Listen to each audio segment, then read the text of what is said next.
Hi everyone. So welcome to the third session of short tricks and Jugaad series. All right.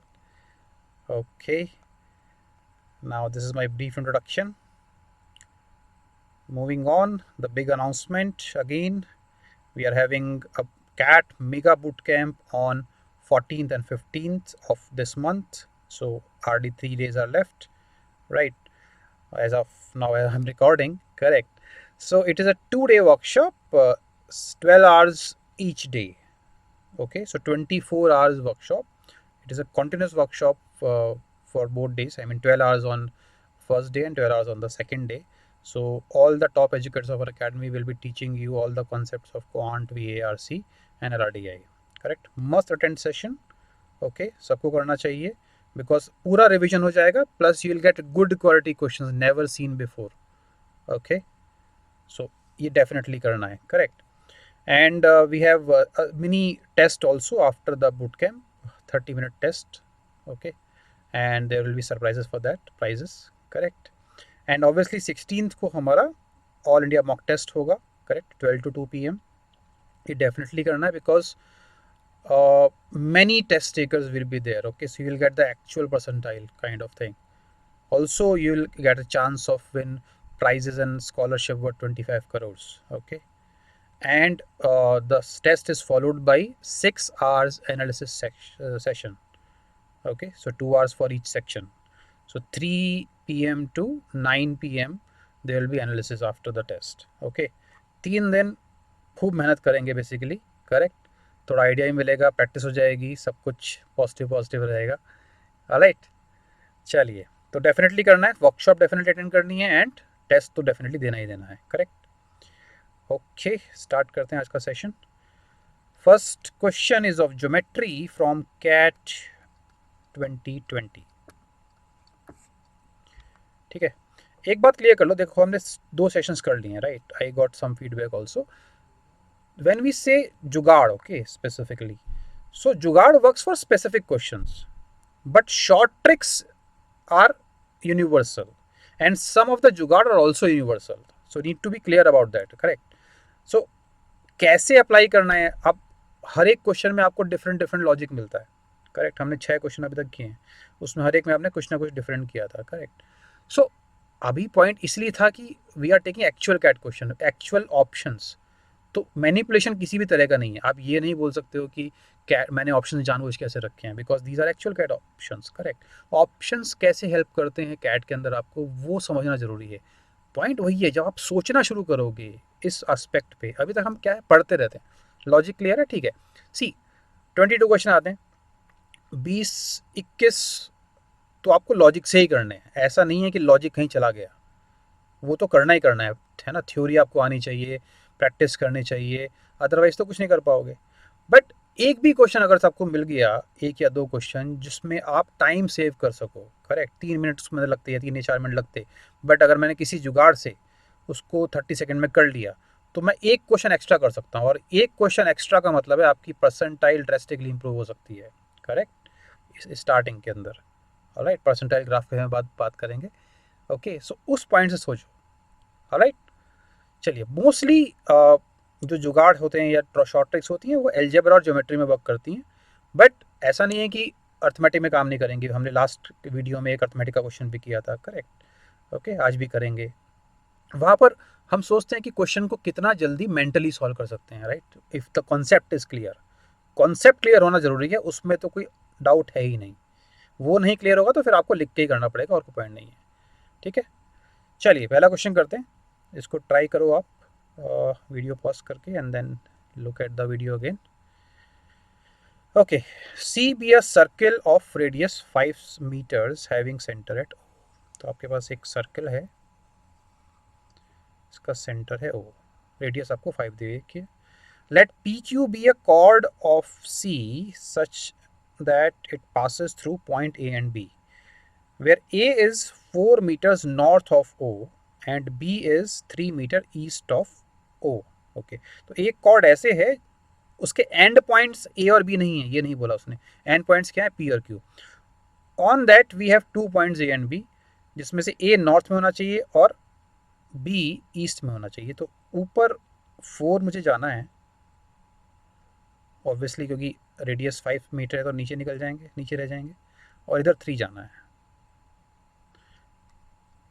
तो एक cord ऐसे पास हो रही होगी, इसका मतलब, ठीक है। Figure is not drawn on the scale, correct. चलिए, तो ये आपके पी एंड क्यू हो गए, and this is A and B.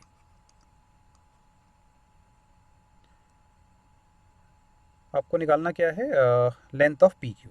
तो पी क्यू कॉर्ड की लेंथ निकालनी है, इसको पूरा कर लेते हैं। This is joint, this is joint, radius 5 है तो ये 2 हो जाएगा और ये 1 हो जाएगा, ठीक है। हमको पी क्यू निकालना है। अब एक मेथड तो आपका नॉर्मल है, आप थ्योरम्स लगाओ ज्योमेट्री के and solve it, correct. But अब जुगाड़ लगाते हैं, ऑप्शंस कैसे हेल्प करते हैं, देखो। टेल मी वन थिंग, ये अगर 1 है तो ये 1 से तो बड़ा ही होगा ना, क्लियर है, साफ दिख रहा है, क्योंकि रेडियस वैसे भी शॉर्टेस्ट डिस्टेंस होता है, उससे थोड़ा सा भी साइड में जाओगे तो साइड लेंथ बढ़ जाएगी आपकी। ऐसी अगर ये 2 है तो ये 2 प्लस होगा, और ये 90 डिग्री हो गया, 4 और 3 से आपको आ जाएगा 5। तो 5 प्लस 1 प्लस 2, 8 तो आपका आ ही गया ना, आंसर 8 से तो ऊपर ही होगा। There was only one option, actual CAT. Got it? If you can look at this, if you can look at these type of jugards, see how much time we can solve, correct. Obviously specific है, देखो अब इसमें option में 2 डाल देता 8 से ऊपर तो ऑब्वियसली वर्क नहीं करता, बट मैं तो डाल ही नहीं रहा ना, ये तो कैट ने डाले, है ना। और कैट ऐसे परेशान नहीं करता है, पॉइंट वो भी है। देखो पॉइंट ये कि जब ऑप्शंस बनते हैं तो वो कैसे बनते हैं कि आपने सही आंसर डाला, फिर उसके आसपास के थोड़े बहुत डाल दिए, थोड़े गैप में, है ना। अब इतना नहीं होता है कि बहुत ही क्लोज ऑप्शंस डाले जाएं, या तो मैं स्पेसिफिक ये सोच के क्वेश्चन बनाऊं कि मेरे को ये जुगाड़ नहीं लगवाना, तब तो मैं कर लूँगा, बट आई डोंट थिंक इतना कोई क्वेश्चन बनाते हुए छोड़ सोचता है, करेक्ट। चलिए, तो एक जुगाड़ हमारा हो गया आज का, ओके। आगे के चलते हैं। नाउ इट्स अर्थमेटिक क्वेश्चन, ठीक है। कॉन्सेप्ट काम में आएगा इसमें, तो कॉन्सेप्ट भी सीखेंगे, जुगाड़ भी सीखेंगे, correct. Raj invested 10,000 rupees in a fund. At the end of first year, he incurred a loss, but his balance was more than 5,000. Loss हो गया 5,000 से फिर भी ऊपर है. This balance, when invested for another year, grew, and the percentage of growth in the second year was 5 times the loss on the first year.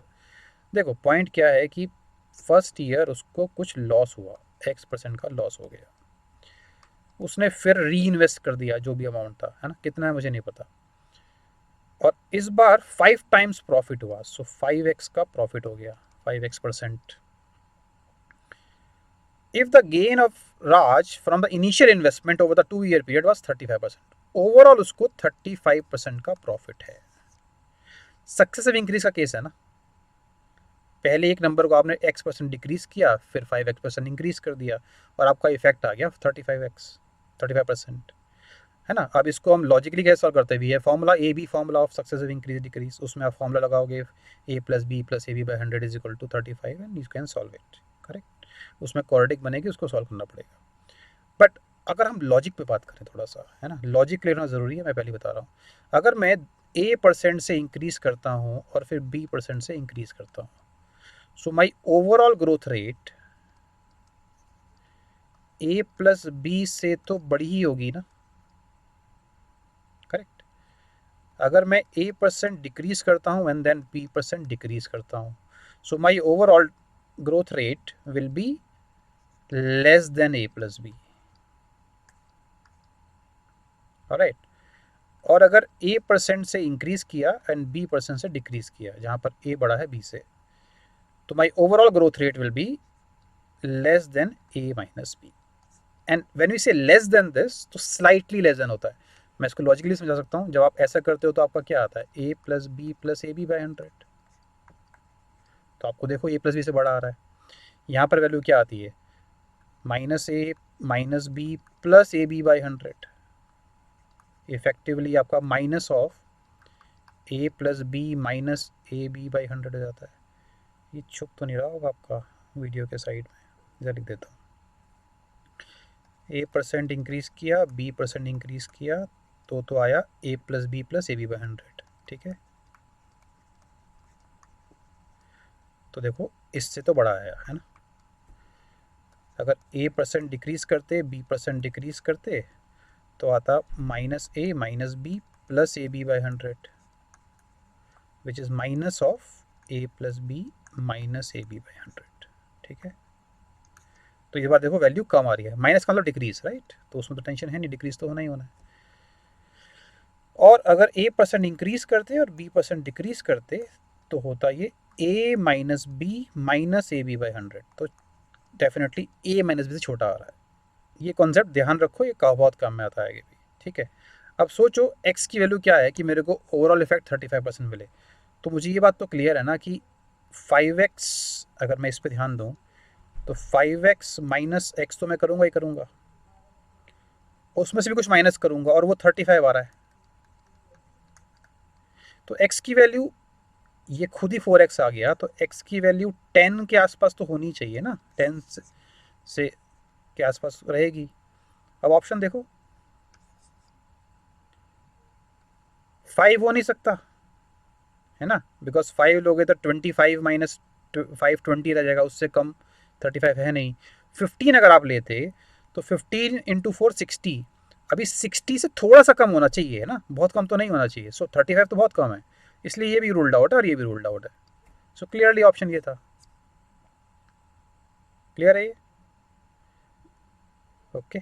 Suppose ये theta question होता है ना, तब भी आप ये जुगाड़ लगा सकते थे कि आपने ये सोचा कि अच्छा 10 तो होगा ही होगा, तो 10 लेकर देख लो कि लेट से x 10 है, तो आप सॉल्व करोगे तो आपका 50 - 10 - 50 × 10/100 आएगा, और वो आपको डेफिनेटली 35% आ रहा है।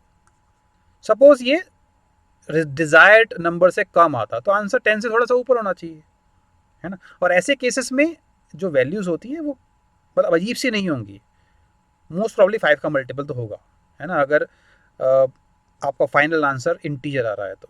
अदरवाइज आपका फाइनल आंसर डेसिमल में आएगा, ये भी सोचो, करेक्ट। तो उस पॉइंट से भी सोचना चाहिए कि क्या वो 11 हो सकता था, 12 हो सकता था, है ना। मोस्ट प्रॉब्ली नहीं होगा, बिकॉज अगर मैं को सपोज एक्स की वैल्यू 11 या 12 ले लेता, तो ये 35 तो डेफिनेटली आता, पॉइंट में आता, ये पक्का क्लियर है, ठीक है। ये बातें ध्यान रखना आगे लिए, क्लियर है। तो हमने प्रॉपर्ली सॉल्व नहीं किया, हमने सिंपल जुगाड़ लगाया। अब ये सारा काम आप मेंटली कर सकते थे, ये तो लिखने के लिए मैंने समझाया, इतना टाइम क्यों लग रहा है, क्योंकि आपको समझा रहा हूँ।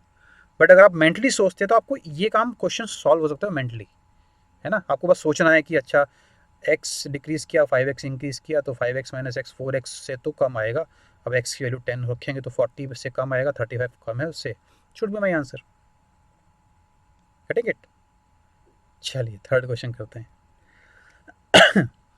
The amount Nita and Gita together earn in a day, video pause करके सॉल्व कर लेना, ठीक है, वो मैं बार बार नहीं बोलूँगा, is equal to Sita alone earns in 6 days, an amount on Sita and Nita together in a day equal to Geeta alone in 2 days, and find the ratio of daily earning, the one who earn the most and who earn the least।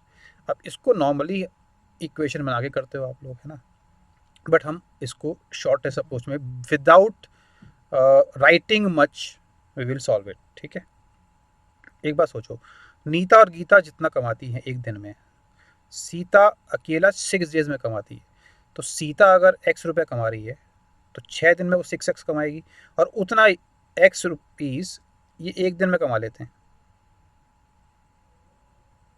Correct, are you getting it? Okay. So अब सीता अगर x रुपये कमा रही है, दोबारा बता रहा हूँ, सीता x रुपये कमा रही है, तो वो 6 दिन में 6x कमाएगी, और ये दोनों मिलके एक दिन में 6x कमा लेंगे, ठीक है। अब ये सोचो एक दिन में इन दोनों ने 6x कमाए और सीता ने x कमाए, तो टोटल अर्निंग 7x हो गई ना वन डे की। सो कैन आई से भाई टोटल अर्निंग 7 का मल्टीपल होनी चाहिए, करेक्ट। दूसरे पॉइंट पे सोचते हैं, सीता एंड गीता जितना अर्न करती हैं उतना गीता अलोन 2 डेज में करती है। तो अगर अगेन वो x रुपी करेगी वन डे में, तो वो 2x करेंगी, तो टोटल 3x हो जाएगा। तो भाई टोटल अमाउंट 7 और 3 का मल्टीपल होगा, 21 रुपीज़ मान लो, ठीक है। पहले केस में नीता प्लस गीता हैं और सीता अलग है, और मुझे बेसिकली ये 1 है तो ये 6 है, तो 1:6 के रेशो में डिवाइड करना है ना। तो 21 को 1:6 के रेशो में डिवाइड करेंगे तो क्या आ जाएगा, 18 और 3, तो 18 ये दोनों कमा रहे होंगे, 3 रुपीज़ ये कमा रही होगी, तो सीता का 3 आ गया। ऐसे ही सेकंड केस में सीता एंड नीता है एंड गीता अलोन है, इसको मैं 1:2 के रेशो में डिवाइड करूँगा, तो 1:2 के रेशो में डिवाइड करेंगे तो 3 से जाएगा 14, ये आ जाएगा 7, ये आ जाएगा। तो सिंपल आ गया, देखो अब टोटल 21 रुपीज़ थे, सीता को मिले 3 रुपीज़, गीता को मिले 7 रुपीज़, तो नीता को कितने मिलेंगे, बच्चे हुए 11 रुपये। सबसे ज़्यादा कौन कमा रहा है, नीता, सबसे कम कौन कमा रहा है, सीता। 11:3 आपका आंसर।